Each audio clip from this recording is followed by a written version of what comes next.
नमस्कार। मैं आचार्य कमलेश पांडे आप सभी को अक्षय तृतीया महापर्व की बहुत बहुत शुभकामनाएं। अक्षय तृतीया पर्व प्रत्येक वर्ष वैशाख मास शुक्ल पक्ष तृतीया के दिन मनाया जाता है। इस दिन का बड़ा ही महत्व हमारे शास्त्रों में बताया गया है। हमारे पुराणों के अनुसार इस दिन जो व्यक्ति दान, पुण्य, स्नान, योग, यज्ञ, अनुष्ठान का पारायण करते हैं, उसका जो फल होता है वो कई गुना अधिक बढ़ जाता है। इसे एक स्वयं सिद्ध मुहूर्त के रूप में भी जाना जाता है। क्या आप जानते हैं कि इसे क्यों इतना महत्व दिया गया है? क्योंकि जब भी हम किसी मुहूर्त की बात करते हैं तो मुहूर्तों को जानने के लिए हमें पंचांग की आवश्यकता पड़ती है। पंचांग में 5 अंग होते हैं।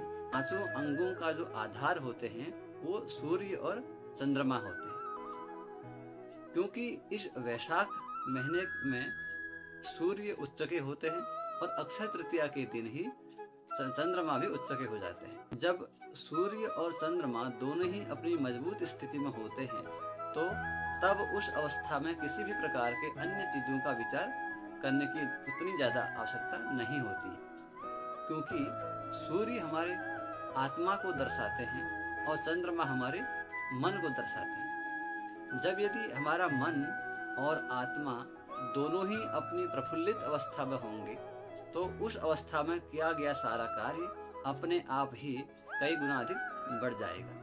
इसीलिए हमारे शास्त्र कहते हैं कि इस अक्षय तृतीया के दिन जो भी हम योग, यज्ञ, अनुष्ठान करते हैं, किसी भी प्रकार के संस्कारों को निभाते हैं, गृह प्रवेश करवाते हैं या फिर भगवान लक्ष्मी नारायण का पूजा पाठ, यज्ञ, अनुष्ठान करते हैं तो जो उसका फल है वो कई गुना अधिक बढ़ जाता है। इस दिन का इतना अधिक महत्व है कि इसी दिन बद्रीनाथ के कपाट भी खुल जाते हैं। कई तीर्थ स्थान ऐसे हैं जिस जगहों पर इस दिन से पूजा पाठ आरंभ किए जाते हैं।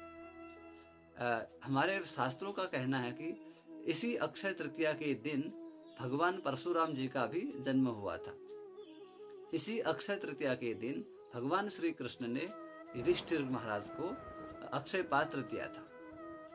इसीलिए इस अक्षय तृतीया पर्व के दिन प्रत्येक व्यक्ति को विष्णु सहस्रनाम का पाठ, पुरुष सूक्त का पाठ, श्री सूक्त का पाठ या फिर ओम ऐं ह्रीं क्लीं लक्ष्मी नारायणाय नमः इस मंत्र का जाप अवश्य करना चाहिए। एक बार पुनः आपको अक्षय तृतीया महापर्व की हार्दिक शुभकामनाएं।